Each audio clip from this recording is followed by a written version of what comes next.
العاصمة للإنتاج الإسلامي والتوزيع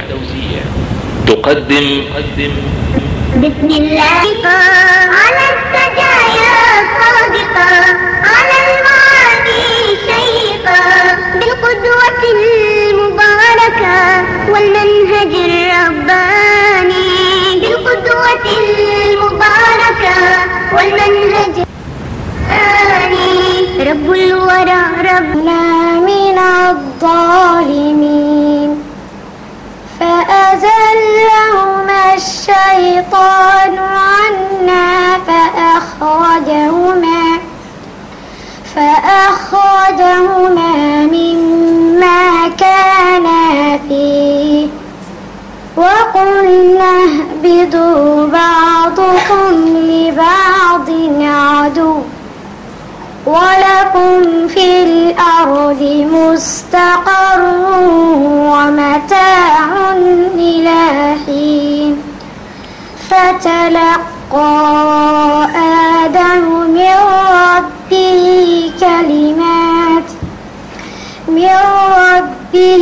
كلمات فتاب عليه، إنه هو التواب الرحيم. نبينا محمد وعلى آله وأصحابه أجمعين. أما بعد، أقوontinimada waa marxalad ay dhici karto in Allah subxaanahu wa tacaala uu ku imtixaano dadka qaar ama caruurta qaar uu ku imtixaano. maahan in Allah subxaanahu wa tacaala uu dulminayo ama uu waxaan maslaxadooda ahayn uu ku dirqinayo ama uu ku keenayo. maaha, waa imtixaan xag Allah subxaanahu wa tacaala ka imaado. cunuga yarkaa in aabihiis ou dhinto, tarbiyadiisa ciddii markaas qaadi lahayd ee ugu dhoweyd ay ka dhimato. arrintaa inaynan dulmi ahayn ama aynan ahayn xumayn alla subxaanahu wa tacaala uu ardayga ilmaha yaryarka uu ku dulminayo inaynan ahayn waxaa ku tusaayo basharka ciddii ugu khayrka badnayd intii alla uu abuuray waa nabiyullaahi moxamed sala allahu calayhi wa aalihi wasalam.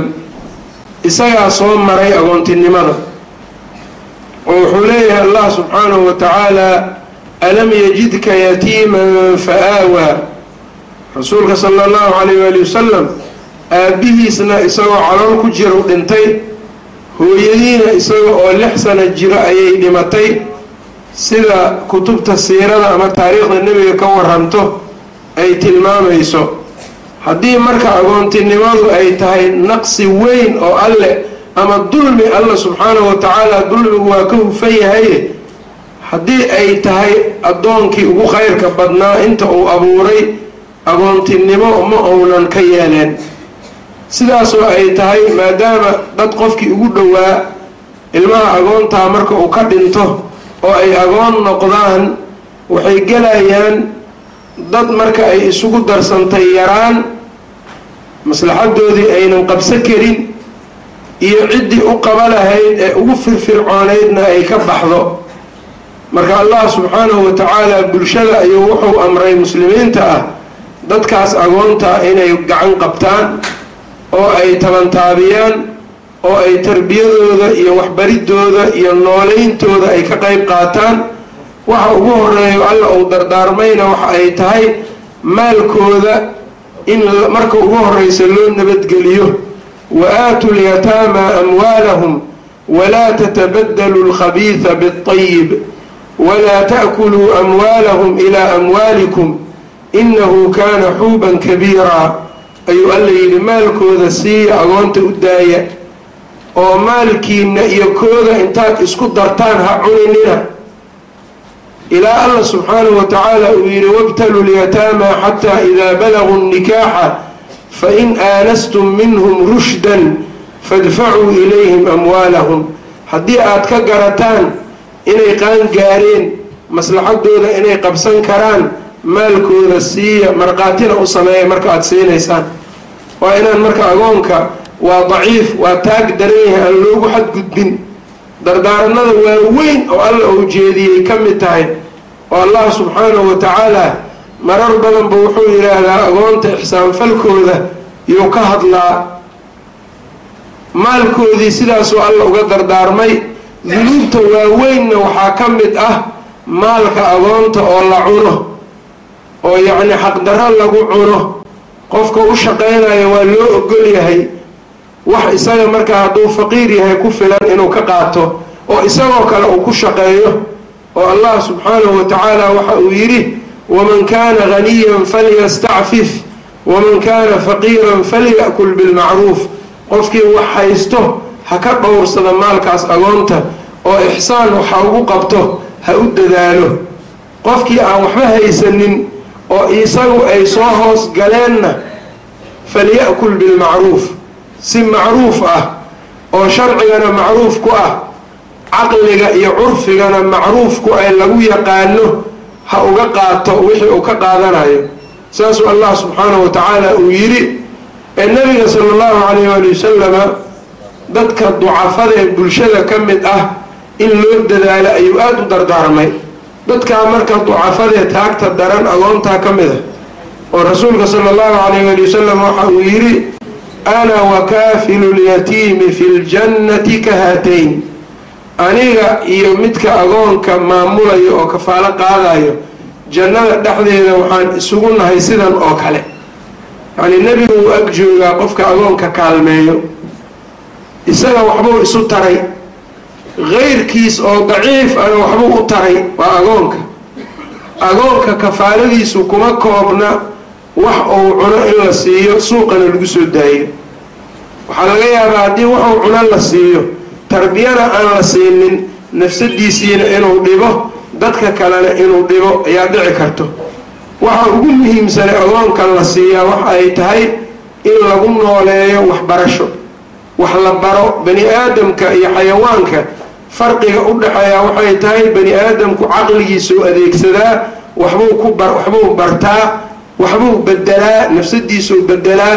oo uu xumaanta iyo liidnaanta uu ka bedelaa keyrkiis ayuu nafsadooda uu bedelaa oo wax baraa rasuulka sala allahu calayh ali wasalam waxa uu yidhi inamaa bucithtu liutamima makaarima alakhlaaq waxaa aniga la ii soo diray akhlaaqda wanaagsan inaan dhammaystiro hadday jirtayna inuu dhammaystiro haddii aynan jirinna inuu keeno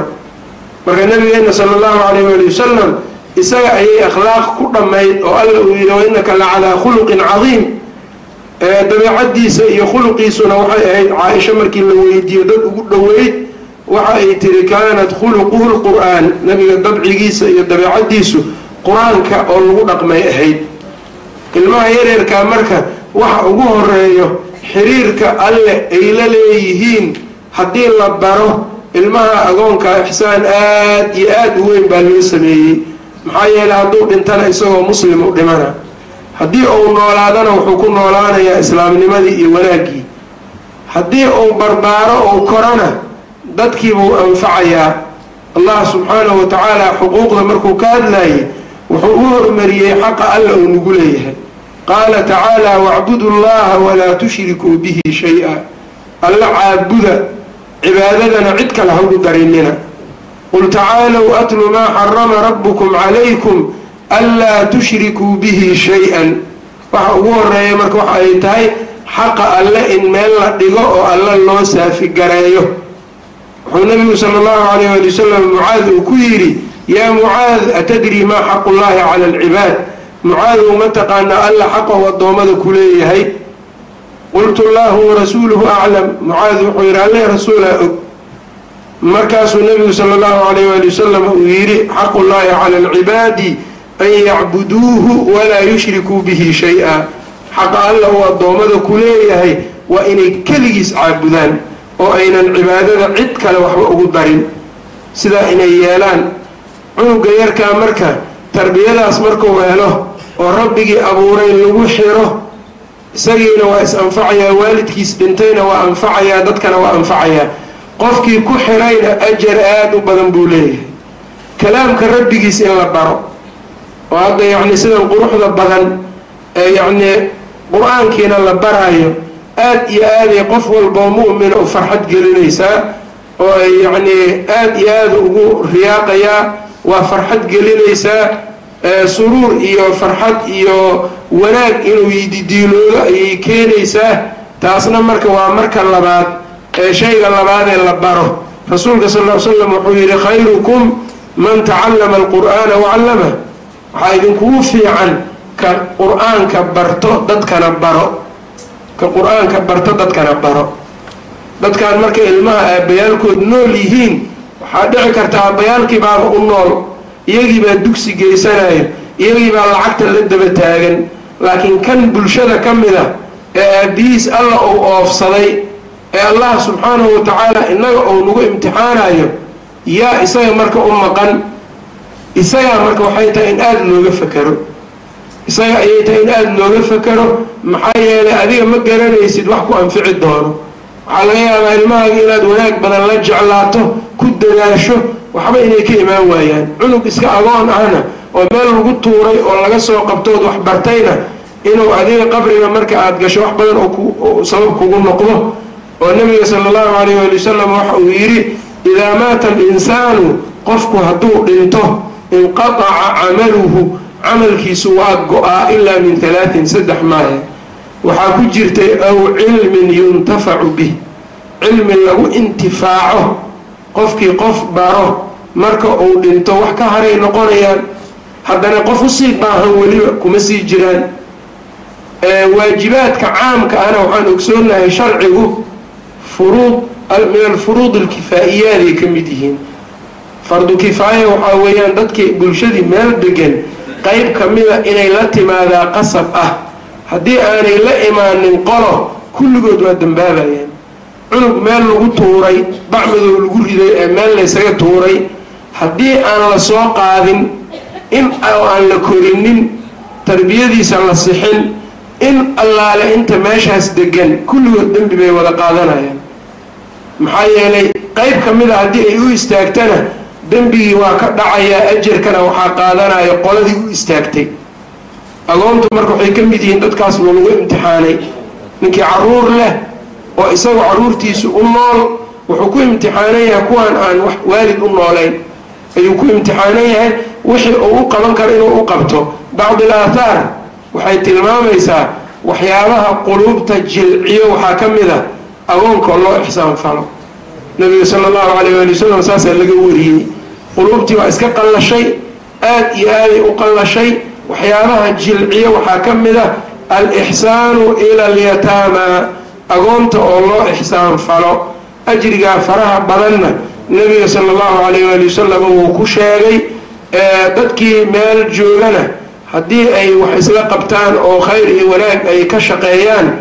waxbay samayn karaan qof keligiisna waxuma samayn karo walidaalika allah subxaanahu wa tacaala wuxuu yidhi watacaawanuu cala albiri waataqwa walaa tacaawanuu cala alithmi waalcudwaan khayrka iyo alla kacabsiga isu kaalmaysta collaytanka iyo xumaantana ha isugu kaalmayninina waa aayad gaaban oo culummadu ay yidhaahdeen macaanidii diintao dhana ku dhan khayrka isu kaalmaysta iyo alla kacabsiga cawnimada iyo cudwaanka iyo gardaradana ha iskugu kaalmayninina waxyaabihii marka laysugu kaalmaynayay weeyaan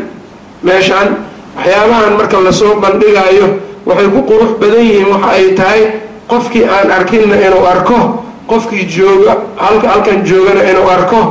meelaha yacni wax laga daawado qofka ka daawadana inuu arko meelaha wax laga maqlo qofkii ka maqlaa uu maqlo waxyaabahaas oo dhan marka inay dareen ku keento nin walboo naga midana ha ogaado dadkan yaryar haddii tarbiyadoodu ay fiicnaato innagay dan noogu jirtaa iyaga ka sokow leanna dariiqaas iyo shaaricaas dadku ka dhaxeeya adiga cid aad dooratay keliya ma imaanayso dariiqa iyo jidka ee ummadda meesha degan oo dhan ayaa waddadaa isugu imaanayso haddii marka dad tarbiyo helo ay u bataan oo dadka xumi ay yaraadaan oo adigii aad ka qayb qaadato juhdiga aad geliso dariiqa ka arkaysaa haddii aadan juhdi gelininna mid dariiqa kugu dhibo oo naftaadii aadan uga baxsan karin maalkaagii aadan uga baxsan karin cirdigii iyo yacni sharaftiina aadan uga baxsan karin ayaa imaanayo marka shaqada aan qabanayno waa shaqo annaga nafteenna aan u qabanayno intaas marka in aad loogu baraarugsanaado waxaan leenahay allah subxaanahu watacaala mahad aan la soo koobi karinin mahad aan la qiyaasi karinin arrinka aad u jeedaan hadduusan allah subxaanahu watacaala uusan kuu dirinin mida adiga qaban karta ma aha mida aniga keligay qabtana maaha waa mid ummadda soomaaliyeed oo dhan ay wax ka qabatay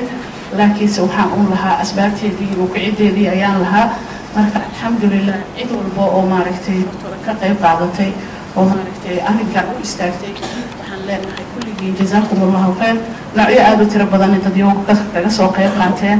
marka walilaahi alxamdu waqtiyo kala duwanaan soo marnay taariikhdeydii yaanan wax kale idinka dhex gelin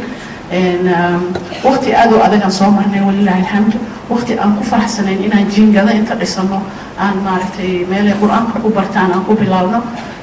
waqti ka bacdi alxamdulilah ilaahay galladiisaan waxaan ku helnay meesha ay maanta caawa ay ku nool yihiin inay helaan boodin ay ku xaroodaan oo ay ku helaan maaragtay wax allaale wixii oo khidmadeeda awoodeedna ay tahay inay helaan maaragtay waxbarasho buuxda inay bartaan qur-aanka kariimka ah hadafkeena ugu weyn ayuu ahaa walilaahi alxamdu qur-aanka ay bartaan waxay bartaan maadiga ay bartaan iskuul caadiga ay dhigtaan ilaa iyo hadda galaaska shanaad ay ka joogaan qur-aanka iyo tarbiyadda islaamka aan ula imaadnana maaragtay cadeynteeda waa idinla hor fadhinaa waa kuwana ilmihii difcadoodii labaad qur-aan qalin jebinta maanta u joogaan waxay leeyihiin cadadooda 15 cunug maanta inta qur-aanka jebisay 10 wiil iyo 5 gabdhood ayay yihiin alxamdulilah shukri rabbilcaalamiin ilaahay mahadaas u sugnaatay ilaaha fadligaasna siiyey ilaahay baa maaragtay nagu gallaystay arrinkaas walilaahi alxamdu asagaa mahadaas oo dhan u sugnaatay inaan wanaag ula imaano inaan maaragtay tarbiyad wanaagsan aan ula imaano inay maaragtay beri ay noqdaan kuwa islaamka wax u qabtaan ayakana because wanaaga maanta ayaka la tuso oo lagu tarbiyeeyo berintooda waxaa loo aayi doonaa naftooda iyo inay ummadda ayakana intoo kale ay u qabtaan oo midda kaloo iga dardaaranka ah waxay tahay macnaha qof kastoo islaam ama qof kastoo muslina inuu ogaado in maaragtay haddii aadan waqtigaaga wax ka dhiibinin inaadan wax badan aadan samayn karinin marka kulligii waxaa idinku baraarujin lahaa wax badan ayaad qof walba qaban kartaa dhinac walba ayaad kasoo geli kartaa inaad bulshada hagaajiskeeda ama tarbiyadana looga baahan yahay inaan ula imaadno qof walbeetoolay waa aad kartaa haddii laakiin aan waqtigeeni ka dhigno mid annaga keliya nagu filan min caruurteena keliya aan ugu xidmayno wallahi aan ku dhaartay wiilkaaga banaanka u bixi banaanka marka u bixina ninkii la xanaanay weeyaa banaanka taagan maalintaasna cunugaagii kii oo kale noqonaya marnaba yeesu kula noqonay inaad isxaan midka aad dhashay xataa aad u fashay marka waxaan leeyahay ummaddan soomaaliyeed kulligeed annagana wad sugaya yaanan sugin ummad dibadda nooga timaada oo dhahno maaragtay gaala caawad inta noo timaado oo wax noo hagaajin doonto dadka laga raba inay wax hagaajiyaan waa annaga dadka laga raba carruurtooda inay tarbiyeeyaan waa annaga haddaan waxa bayska laga bilaabin oo asaaska lasoo toosinin gurigu waa ogtihiin korka ma dhisno marka carruurta waa bayskii nolosha waay haddaan carruurta soo hagaajino oo tarbiyad wanaagsan ula imaano waxaa noo soo bixi doona dad badan oo tarbiyaysan oo bulshada wax weyn ka qaata ayaa noo soo bixi doona marka waxaan idin leeyahay kulligii qof walba oo soomaaliya oo awada ama hawadayga maqlaysa amase maanta kasoo qaybgalkan ka mid ah waxaad ogaataa wax badan inaad bulshada u qaban karto waqtigaaga wax ka dhiib haddaad macalintahay waqtigaaga wax ka dhiib macnaha haddaan laakiin nafsadanada aan ku adjasti karayno oo ku xirno macnaha waqtigayga inaan aniga kusoo shaqaystay inta kaleetoolana aan duurkayga la maro wallahi aan ku dhaartay midaad bulshada ku hagaajisay ma aha waqtigaaga wax ka dhiib macallin haddaad tahay gelinka hore shaqayso oo benefit ku qaada adiga gelinka dambeeto tadawuc suubi oo waxaa yeeshaa macnaha dadka masaakiinta waqtiga wax ku bari leh dhakhtarka sidoo kale ninka hantida haysto sidoo kaleeto marka kulligii baaqaas ayaan hawada idiin soo marinayaa wassalaamu calaykum waraxmat ullaahi wabarakaatu ولا عدوان إلا على الظالمين والصلاة والسلام على من قال أنا وكافل اليتيم كهاتين في الجنة وبعد أولا وحان ماض إلينا إلهي سبحانه وتعالى وما أنت هل كان نسكو كان يكيني أنه كوينينينو أرضي قلي جبين يسود دفعدي اللبات مؤسسة أم القرى مؤسسة أم القرى وحا الأساسي لبادي يكون يسيدي لبادا كون يسيدي أي الأساسي markaasna waxay lugaha lagu bilaabay deegaanka la dhaho xaawa cabdi oo ku yaala duleedka magaalada muqdisho kadib 2010 ayaa waxaa loo dhisay markas weyn oo ku yaalo Tareedishe kilomitir 13 halkaa ayaa xarun weyn ardayda lagu soo xareeyay maalintii ugu soo horeysay waxay ahayd 10 bisha 8 2010 maalin arbaca ahayd ayaa la isugu keenay alxamdulillah maantana waxa ku xareysan cadad gaaraya 165 arday maalintii horena waxa lagu bilaabay 70 arday waa dareemi kartaa juhdiga dheeraadka ah ee meesha lagu bixiyay waxaana la dhihi karaa wax hay'ad ama NGO ama meel kale ka yimid ma ahan waa wax ummad Soomaaliyeed ay bixiyeen aad ayaan ugu mahad celinaynaa haddii dhanka kale aan ka hadlo maanta waxa farxad weyn inoo ah sida meesha uga jeedinba xafladda qalin jabinta Quraanka Kariimka dufcadii labaad ee muassasada Ummul Qura oo maanta halkaan ay ka dhacayso ardayda qalin jabinayaana waxay gaarayaan 15 arday oo isugu jiraan wiilal iyo gabdho 15ka 5 kamida waa gabdho sida hortiina ugu jeedin oo uniformka gaarka ah labisan 10 wiilna sida u jeedin ayagana darees gooni ay labisan yihiin waana dufcadii labaad dufco kale oo sanad iyo xoogaa ka hor halkaan loogu qabtay ayaana ka horeysay Bismillahir Rahim الحمد لله الكريم المنان للضول والفضل والإحسان الذي هدانا للإيمان وفضل ديننا على سائر الأديان ومن علينا بإرساله إلينا أكرم خلقه عليه وأفضلهم لديه حبيبه وخليله وعبده ورسوله محمد صلى الله عليه وسلم فمنح به العبادة الأوثان وإكرامه صلى الله عليه وسلم بالقرآن وأشهد أن محمدا عبده ورسوله الداعي إلى الإيمان وأسأل الله المنة علي وعلى جميع الحاضرين وسائر المسلمين بالرضوان والغفران أما بعد روي الإمام البخاري ومسلم من حديث عثمان بن عفان رضي الله عنه قال النبي صلى الله عليه وسلم خيركم من تعلم القرآن وعلمه فالخيرية لا تكتمل إلا بثلاثة أشياء وهي 1 الحفظ لفظ القرآن 2 التدبر معناه 3 العمل بمقتضاه القرآن وأشرف العلوم لاتصاله بذات الله سبحانه وتعالى وأخيرا يا إخوتي الكرام فإني أنصح لنفسي ثم لإخواني الحرص على القرآن معنى ولفظا والتدبر فيه وجزاكم الله خير الجزاء حسن استماعكم وشكرا وبالله التوفيق السلام عليكم ورحمة الله وبركاته waxaan kala u mahadnaqayaa dadka ugu muhiimsan oo ah dadka dibadaha joogo oo ilmaha la dhihi karo 99% ayaga ayaa kafaalo qaadaan dadkana wadamo fara badan ayay joogaan ma awoodi kari maalin dhan magacyadooda inaan ku xuso dahab in lagu xuso laakiin waxaanu leenahay ku soo gaabinaynaa dadaalkii aad bixiseen jazaakumullahu khayra dhammaan dadka oo dhan waanu mahad celinaynaa iyo dadkii inta aan boorkan ku xusneen oo kaalmaha ka geystay sidoo kale waxaa laga sheekeeyay 165 arday inay ku xareysan yihiin haddana laba dhismo ayaa asbuucan gabagaba ah oo rinji loo dhameynaya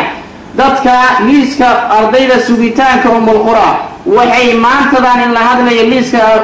waxa ku jiro 277 arday oo dhammaan ay wada sugayaan in la kafaalo qaado sidaa aawadeed waxaan ka codsanaynaa qof waliba oo warkeena oo gaaro inay ilmaha ay kasoo qayb qaadato kafaaladeeda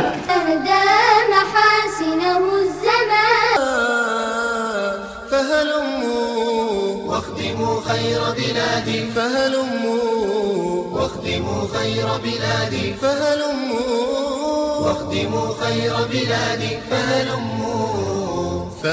واخدموا خير بلادي مركزي يا مركز الخير ولقيا الصالحين قد أتينا بوداد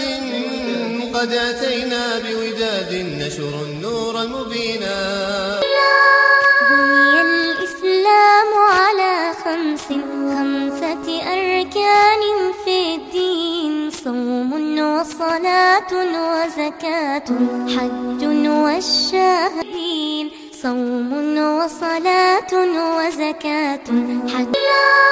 بني الإسلام على خمسة أركان في الدين: صوم وصلاة وزكاة حج والشهادة. أن لا إله إلا الله وأن محمد